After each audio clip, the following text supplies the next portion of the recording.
Assalamualaikum warahmatullahi wabarakatuh. Selamat pagi, kita berjumpa pada mata kuliah model jaringan saraf tiruan. Video ini akan menjelaskan mengenai multi-layer perceptron. Nah, ada beberapa hal yang akan saya sampaikan. Yang pertama adalah pendahuluan mengenai multi-layer perceptron atau yang bisa kita sebut dengan MLP. Kemudian untuk di algoritma pembelajarannya itu ada yang harus kita hitung terlebih dahulu, yaitu inisialisasi bobot awal. Kemudian nanti ada beberapa metode yang dapat digunakan dalam mengestimasi atau mengupdate bobot. Yang pertama adalah backpropagation yang sederhana, yaitu menggunakan gradient descent. Kemudian resilient backpropagation sama BFGS ya. Nah, di sini tujuan paling utamanya adalah kita tahu yang paling sederhana dari backpro. Jadi di resilient dan BFGS nanti hanya akan saya singgung sedikit. Sebenarnya multi-layer perceptron itu adalah jaringan saraf tiruan dengan satu atau lebih layer dari unit input ke output. Jadi bisa saja di sini layarnya bisa satu atau dua, atau garisnya itu bisa satu atau dua ya. Berarti di sini kita tahu nanti ada yang namanya lapis tersembunyi. Nah, arsitektur dari multi-layer perceptron itu seperti ini. Ini adalah dengan satu hidden layer. Nanti kalau misalkan ada dua atau tiga hidden layer, silakan kalian hitung sendiri. Atau silakan kalian gambarkan sendiri. Ini adalah gambar yang tanpa bias. Kemudian, backpropagation merupakan algoritma pembelajaran yang terawasi dan biasnya digunakan oleh perceptron dengan banyak lapisan untuk mengubah bobot-bobot yang terhubung dengan neuron-neuron yang ada pada lapis tersembunyi. Algoritma backpropagation merupakan error output untuk mengubah nilai bobot-bobotnya dalam arah mundur. Jadi nanti ada back ya, karena dia backpropagation, ada back, ada forwardnya. Nah, untuk mendapatkan error berarti kita harus melakukan tahap perambatan maju atau forward propagation. Atau biasanya kita sebut feed forward ya. Nah, ini harus dikerjakan dulu sehingga dia akan mendapatkan error, kemudian errornya itu digunakan untuk mengubah atau mengupdate nilai bobot-bobotnya ya. Ketika sudah masuk ke dalam mengubah nilai bobot, berarti dia sudah pada step backward-nya. Selama proses pelatihan, bobot-bobot akan diatur secara iteratif untuk meminimumkan fungsi kinerja jaringan. Jadi ada MSE. Jadi di sini akurasi yang digunakan adalah MSE. Nanti kalau misalkan dia kasusnya klasifikasi, berarti bukan MSE yang digunakan, tapi banyaknya error. Karena memang di klasifikasi kelas itu kan tidak bisa dihitung mean square-nya ya, tidak cocok untuk dihitung rata-rata. Jadi nanti ada tersendiri cara untuk mengupdate-nya.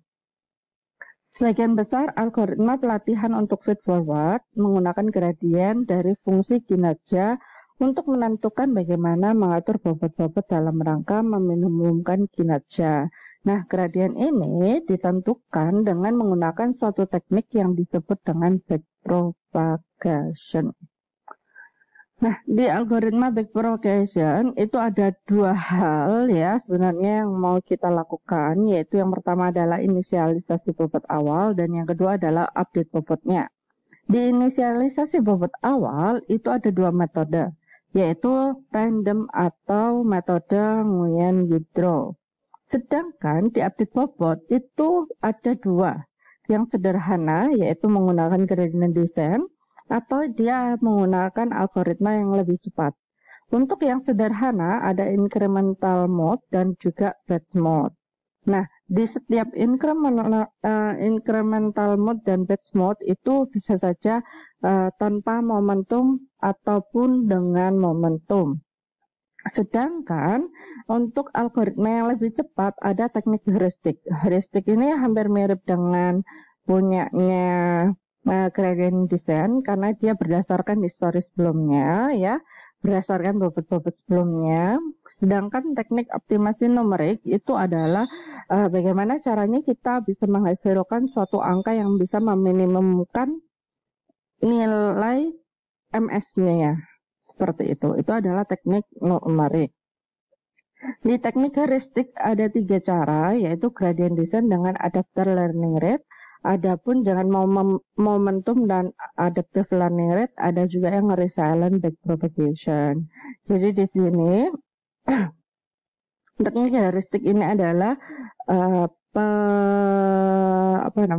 pengembangan dari incremental mode dan juga batch mode, di mana dia nanti untuk update bobotnya lebih cepat.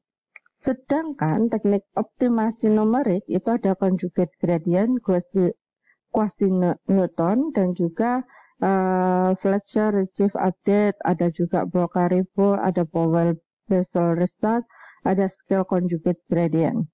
Di conjugate gradient ya, itu ada 2, ada line search yang golden search section, ini sudah sangat terkenal juga banyak digunakan. Kemudian ada juga yang parameter arah pencaharian awal. Di quasi-Newton ada BFQS, ada one step second, dan juga Leavenworth-McQuarrie. Jadi di yang teknik optimasi numerik ini dia lebih banyak menggunakan matrik Hessian. Nah, nanti kita MLP ini kita aplikasikan menggunakan software R, sehingga yang di R itu nanti ada beberapa metode yang digunakan. Yang pertama adalah yang sederhana, yaitu gradient descent, kemudian ada resilient backpropagation, dan juga ada BFQS. Jadi 3 inilah yang saya gunakan untuk kita pembelajarannya ya, terutama pada yang sederhana nanti akan saya jelaskan secara lengkap dari awal sampai dengan akhirnya. Sedangkan untuk resilient dan BFQS itu hanya akan saya singgung saja, jadi logikanya ada di mananya. Kita lanjut di inisialisasi bobot awal. Nah, pemilihan bobot awal itu sangat mempengaruhi jaringan saraf dalam mencapai minimum global terhadap nilai error. Secara cepat tindaknya proses pelatihan menuju ke konvergen. Jadi di sini nanti semakin bobot itu bagus ya, dia akan mendekati dengan nilai konvergennya. Apabila nilai bobot awalnya terlalu besar, maka input ke setiap lapisan tersembunyi atau lapisan output akan jatuh pada daerah di mana turunan fungsi sigma-nya akan sangat kecil. Jadi memang karena memang ada penurunan, makanya dia harus biasanya di sini dipengaruhi oleh nilai bobot awal. Apabila nilai bobot awalnya juga terlalu kecil, maka input ke setiap lapisan tersembunyi atau lapisan output akan sangat kecil yang akan menyebabkan proses pelatihan berjalan lambat. Jadi kita tidak bisa menentukan bahwa besar ataupun kecil sekali ya, tapi kita harus sedang-sedang saja. Dan kalau bisa memang karena kita masih belum tahu konvergennya di mana, berarti nanti ada 2 metode, yaitu random, dan metode yang kedua adalah Gaussian withdraw. Untuk yang random itu inisialisasi bobot awalnya dapat menggunakan random dengan nilai range interval dari minus 0,5 sampai 0,5 atau dari minus 1 sampai dengan 1. Nah, kapan kita menentukan nilai range intervalnya ini? Itu juga kalau bisa kita padu-padankan dengan fungsi aktivasi yang digunakan, sehingga di situ nanti akan lebih cocok. Tapi ya tidak masalah sih sebenarnya dari minus 0,5 sampai 5 ataupun dari minus 1 sampai 1. Nanti kalau terlalu besar, masih ingat ya, terlalu besar berarti nanti prosesnya juga terlalu cepat dan seterusnya ya. Nah, untuk menggunakan yang inisialisasi bobot random itu kita juga kalau secara manualnya ya, itu bisa menggunakan fungsi random between. Kalau random between nanti bisa kita atur dari minus berapa sampai minus berapa, akan tetapi dia adalah bilangan bulat. Jadi kalau misalkan nanti mau dipindah ke bilangan yang real, nanti saya akan tunjukkan caranya seperti apa. Ataupun dengan fungsi random ya, itu bisa aja kita mengenal rumus ini ya, rumus Y min Y1 per Y2 min Y1 sama dengan X min X1 per X2 min X1. Nah, rumus ini adalah dia menentukan sebuah garis dari dua titik. Di mana nanti X1, yang satu itu melambangkan minimal, misalkan X itu adalah data yang asli ya, data hasil random. Sedangkan yang Y itu adalah inginnya kita dari range berapa sampai berapa. Saya contohkan, jika di sini terdapat dua input ya pada jaringan saraf tier 1, kemudian ada satu hidden layer atau lapisan tersembunyi dengan satu hidden neuron. Jadi di lapisan tersembunyi itu cuman ada satu neuron saja, dan juga nanti setelah di lapisan tersembunyi itu dia akan menuju output, di mana outputnya juga hanya satu. Jadi setelah kalian membaca soalnya seperti ini, lebih baik saya sarankan untuk menggambarkannya terlebih dahulu. Jadi setelah digambarkan hasilnya seperti ini ya kan, ini adalah dua inputnya. Ini satu lapis tersembunyinya dengan satu saja neuronnya. Kemudian ini adalah outputnya juga cuma satu. Setelah itu saya tambahkan bias. Nah, untuk bias bisa digambarkan seperti ini. Jadi bisa aja ditulis bundaran 1 dan menuju ke yang punyanya Z1 ataupun di Y1 ya. Kalau misalkan Z-nya ada banyak, berarti satunya ini cuma satu aja dan di panahnya ke semua Z-nya. Seperti itu. Setelah itu, supaya kita tahu ada berapa banyak sih di sini parameter yang kita butuhkan, berarti kita tulis parameternya. Oke, berarti dari lapisan input ke lapisan output itu butuh 3 parameter. Yaitu V11, V21, masih ingat ya di sini V11 adalah 1 dari X1 kemudian 1 dari Z1. Untuk yang V21 itu adalah dari X2 ke Z1. Sedangkan untuk yang satu ya biasnya itu boleh saja kita tulis dengan B1 karena dia adalah bias pada lapis pertama setelah input. Dan satu di bawah itu adalah untuk yang Z1. Jadi nanti kalau misalkan Z-nya ada banyak, berarti yang berubah itu adalah indeks di bawahnya, bukan B1-nya. Kalau B1 adalah bias 1 untuk pada lapisan ke-1 dari lapisan input. Sedangkan ini kan yang berarti yang kedua kan, lapisan yang kedua, berarti dia adalah B21. Sedangkan dari Z1 ke Y1 itu adalah B11. Nah, kita coba menggunakan Excel-nya. Kita buka Excel-nya. Nah, seperti ini Excel-nya. Kemudian, pada Excel boleh saja kita tuliskan dulu kita butuh V11-nya berapa saja. Saya tulis di sini ya. V11, V21, kemudian B1. Saya beri underscore saja. Kemudian W11. Dan juga B2 underscore 1. Nah, di sini kita menginginkannya pada interval berapa saja.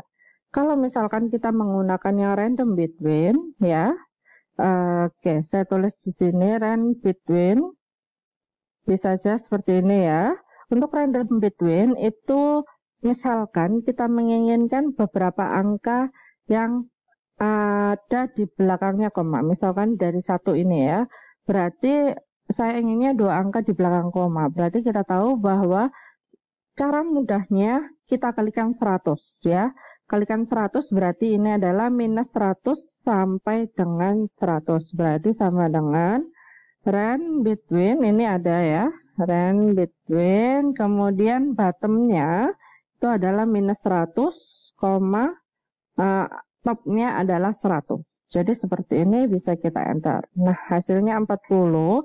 Berarti nanti untuk bobotnya yaitu 40 baru dibagi dengan 100.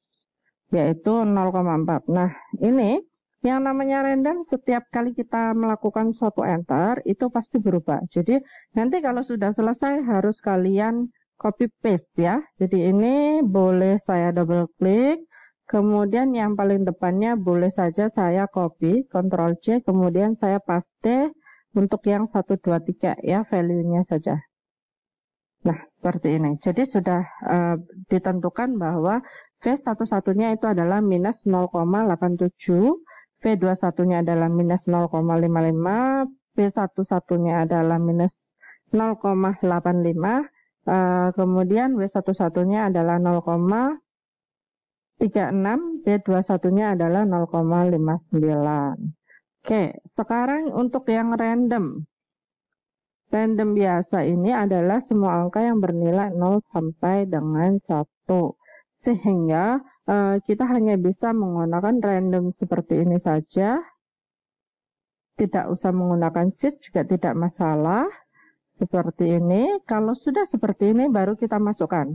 Nah ini misalkan dia adalah dimasukkan antara angka karena ini sudah saya tulis di Y itu adalah yang baru, X itu adalah hasil dari randomannya, kemudian 1 untuk minimal, 2 untuk maksimal, berarti nanti minimal dari yang data random itu kan 0, berarti kita masukkan 0, maksimumnya data random adalah 1, minimalnya adalah 0, berarti ini sudah. Kemudian kita inginnya adalah ke Y max min. Sorry, ini karena kita coba yang minus 1 sampai dengan 1. Berarti ini kita ganti dengan ini adalah maxnya, yaitu 1 dikurangi 1 ya. Minimalnya adalah minus 1. Berarti 1 plus 1 hasilnya adalah 2. Ininya tetap yaitu X per sorry. Ditambah dengan Y minimal. Y minimalnya adalah minus 1. Ini 1 dikurang plus berarti 1 adalah 2. 2 ditambah dengan minus 1 yaitu plus 1. Berarti bisa saja ini ditambah ditambah ya betul ya, ditambah 1 seperti ini.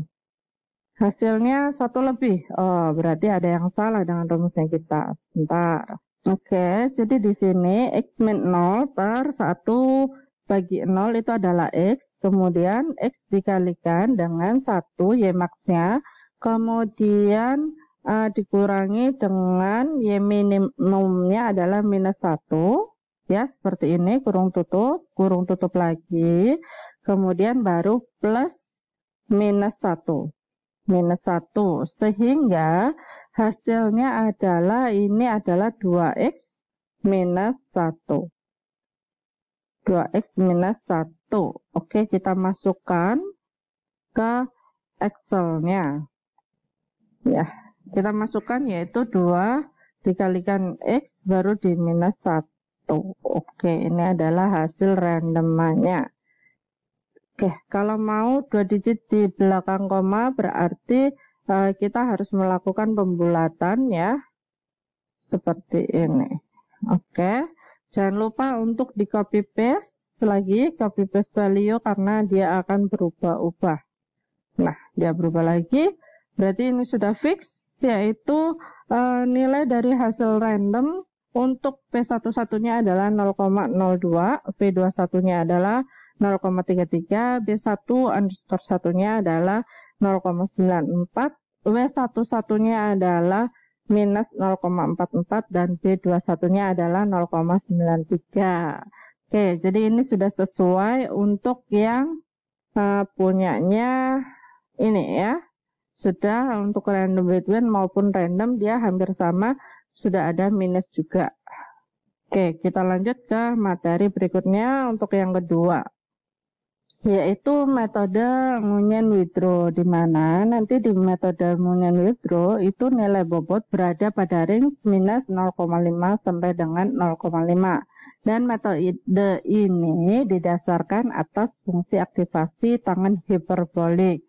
Algoritmanya yang pertama atau yang ke-0, sebelum kita masuk ke langkah berikutnya, kita harus menetapkan dulu N-nya, yaitu banyak input. kemudian P-nya adalah banyak neuron pada lapis tersembunyi, kemudian betanya adalah faktor penskalaan, yaitu 0,7 dikalikan P pangkat 1/N. Baru nanti kita kerjakan untuk setiap unit pada lapis tersembunyi, yaitu J sama dengan 1, 2 sampai dengan P, karena P itu adalah banyaknya neuron pada lapis tersembunyi, ya. Berarti C di sini adalah indeks untuk neuron pada lapis tersembunyi. Kemudian yang A adalah inisialisasi bobot dari lapis input ke lapis tersembunyi, di mana VIJ bisa saja random, ya. Oh ya, harus random ya, itu ya, antara minus 0,5 sampai 0,5 atau dari minus gamma sampai dengan gamma. Nah, berarti di sini boleh saja dong kita menggunakan yang satu tadi ya, karena dia bisa saja dari minus gamma sampai dengan gamma. Kemudian kita hitung normnya dari VJ ya. VJ ini berarti V1 berapa, V2 berapa untuk semuanya. Kemudian kita inisialisasi ulang bobotnya, yaitu VIJ-nya adalah beta, jadi faktor penskalaan, dikalikan VIJ yang kita peroleh dari random, dibagi dengan nilai norm VJ-nya. Kemudian baru di set biasnya, khusus yang bias itu berbeda lagi, yaitu random, benar-benar random tanpa harus ada pembagian lagi atau dengan perkalian faktor penskalaan. Kita akan coba mencontohkannya, saya juga akan menggunakan Excel kembali ya. Dengan menggunakan contoh yang sama dengan sebelumnya ya, yaitu terdapat 2 input dan 1 hidden layer dengan 1 neuron ya, dan juga 1 unit output ya, sehingga bisa gambarnya seperti ini tadi. Kemudian kita coba untuk yang memasukkan itu. N-nya adalah banyaknya input 2. Kemudian P-nya adalah banyaknya neuron pada lapis tersembunyi, berarti 1. Kemudian beta itu adalah faktor penskalaan, yaitu kita hitung dengan 0,7 dikalikan dengan P-nya, P pangkat, kita kasih kurung aja 1/N. N-nya adalah ini, kita kasih kurung tutup. Oke, hasilnya adalah 0,7. Kemudian kita masuk ke kerjakan untuk setiap unit pada lapis tersembunyi, yaitu J-nya sama dengan 1, 2, dan sampai dengan P ya. Berarti di sini kita tahu bahwa ini adalah yang di lapis tersembunyi. Berarti di lapis tersembunyi itu adalah yang ini. Ya. V11, V21, B11. Oke, saya taruh di bawahnya. Kita gunakan yang random saja yang sudah kita lakukan tadi dari minus 1 sampai dengan 1. Berarti hasilnya ini kita taruh di sini. Paste value saja. Fixed value. Kemudian kita hitung nilai dari C-nya. Karena cuma ada 1 berarti V1 seperti ini. Nah, norm dari V1 yaitu akar adalah SGRT dari V11 kuadrat ya, ini kita kuadratkan V11 kuadrat ditambah dengan V21 kuadrat. Jadi nanti kalau misalkan ada lebih dari nilai V11, V21, V31 dan seterusnya, berarti ini pun juga nanti ditambah dan seterusnya ya, sehingga diperoleh nilai V1-nya adalah 1,029. Saya ini kan aja ya, saya bulatkan ke samping, jadi tidak menghilangkan, cuman kita melihatnya aja lebih enak ya, yaitu 1,03. Kemudian itu adalah yang B, kemudian yang C adalah inisialisasi bobot ulang. Jadi di sini hasilnya ya, yang langkah ke C. Itu berarti beta ini, supaya tidak kemana-mana, kita kunci dikalikan dengan nilai V-nya ya, kemudian dibagi dengan normnya. Kita kunci juga untuk normnya, yaitu minus 0,59 untuk V11-nya dan V21-nya adalah minus 0,37. Sedangkan biasnya yaitu bilangan random, berarti dia adalah tetap. Oke, sekarang bagaimana dengan yang untuk lapisan di output? Berarti di lapisan output, kita juga harus bisa menghitung untuk nilai NP dan betanya. Saya copy saja dan saya ganti. Untuk inputnya, ya berarti untuk di sini kita tahu ya. Berarti saya tutup seperti ini ya. Sebentar. Nah, berarti kita tahu bahwa satu hidden neuron yaitu Z ini di lapis tersembunyi, dia merupakan input untuk yang neuron outputnya. Berarti N-nya adalah 1, P-nya adalah banyak neuron pada lapis tersembunyi atau yang dituju juga 1. Berarti nilai betanya ini adalah sudah benar 0,7 pangkat 1 per 1. Berarti dia ada tetap 0,7. Kemudian parameternya yaitu W11 dan ini. Berarti kalau cuman ada satu seperti ini, ketika kita random ya, hasil randomnya adalah ini. Nah, seperti ini, sorry. Saya paste value. Oke. Berarti nanti di sini karena cuma satu kita tidak bisa menghitung normnya atau normnya sama. Sehingga di sini hasilnya juga sama yaitu 0,36. Karena apa? Ya, betanya ini adalah 0,7, VIJ-nya ini adalah W11 ini 0,3 dibagi dengan VJ. Nah, di sini kalau VJ-nya itu adalah sama, cuma satu, berarti nanti 0,36 dikalikan 0,36 berarti ini hasilnya adalah 0,7 harusnya ya. W1-nya kan akhirnya dia sama dengan punyanya ini. Kemudian si update-nya, inisialisasi ulang bobotnya adalah beta dikalikan dengan punyanya W11 dibagi dengan W-nya. Hasilnya adalah 0,7 ya. Oke, ini adalah hasilnya. Tapi berarti di sini kita tahu bahwa kurang baik kalau misalkan nilai dari parameternya jika hanya ada satu parameter tanpa bias ya. Biasnya nggak usah dihitung. Kalau cuma ada satu parameter kayak gini, W11 aja, berarti metode ngunyian withdraw akan sama dengan dia tidak akan sama dengan, tapi nanti nilai beta itulah yang menjadi bobot pada inisialisasi bobot yang hanya ada satu parameter saja.